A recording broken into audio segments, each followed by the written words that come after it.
He had no sailing experience, but the ship's captain signed him aboard. The captain could see that Elia was a man of great strength. Not everybody could carry a full-grown pig up the side of a mountain. It wasn't until the ship had cleared the harbor and was heading across the Atlantic that he suddenly remembered his promise to carry Madame Zeroni up the mountain. He felt terrible.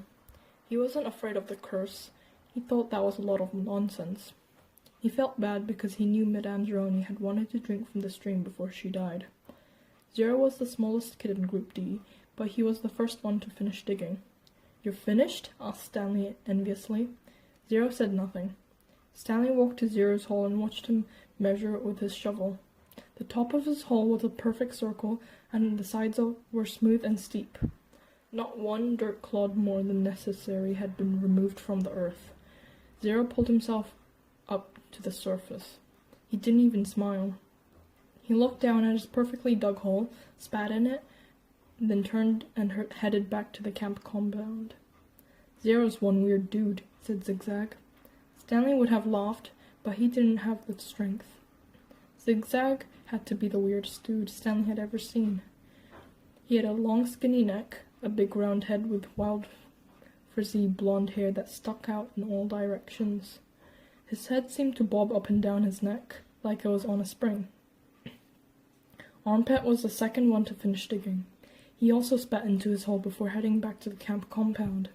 One by one, Stanley watched each of the boys spit into his hole and return to the camp compound. Stanley kept digging.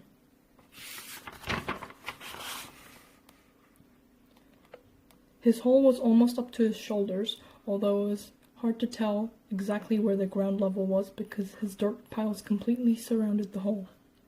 The deeper he got, the harder it was to raise the dirt and out of the hole. Once again, he realized he was going to have to move the piles.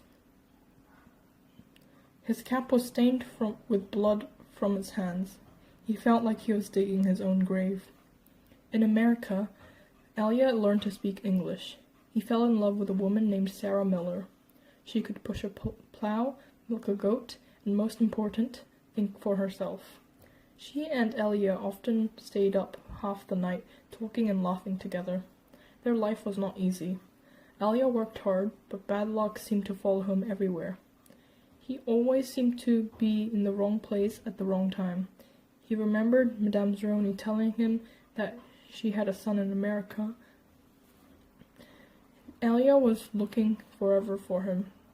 He'd walk up to complete strangers and ask if they knew someone named Zeroni or had ever heard of anyone named Zeroni.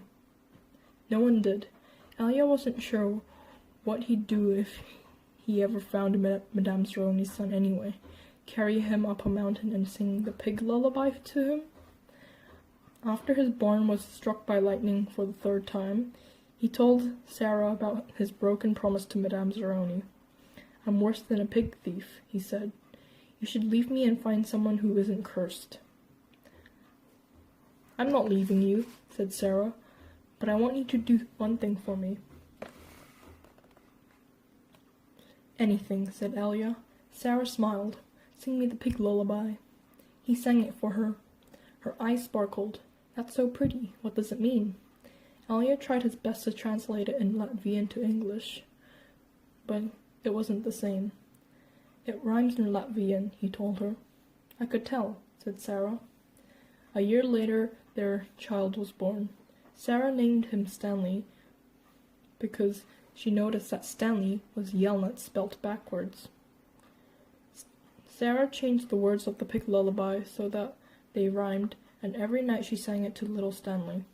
If only the woodpecker's sighs, the bark on the tree was as soft as the skies, while the wolf waits below, hungry and lonely, crying to the moo-oo-oo, if only, if only.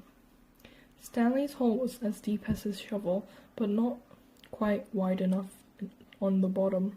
He grimaced as he sliced off a chunk of dirt, then raised it and flung it into a pile. He laid his shovel back down on the bottom of his hole, and to his surprise, it fit. He rotated He rotated it and only had to chip off a few chunks of dirt here and there before it could lie flat across his hole in every direction. He heard the water truck approaching and felt a strange sense of pride at being able to show Mr. Sir or Mr. Prudensky that he had dug his first hole.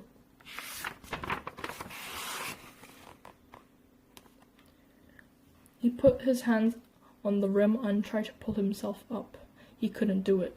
His arms were too weak to lift his heavy body. He used his legs to help, but he just didn't have any strength. He was trapped in his hole. It was almost funny, but he wasn't in the mood to laugh. "Stanley!" he heard Mr. Pedansky call. Using his shovel, he dug 2 footholds in the hole wall. He climbed out to see Mr. Pedansky walking over to him.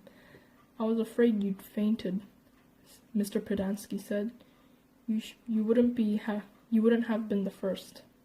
"I'm finished," Stanley said, putting his blood-spotted cap back on his head.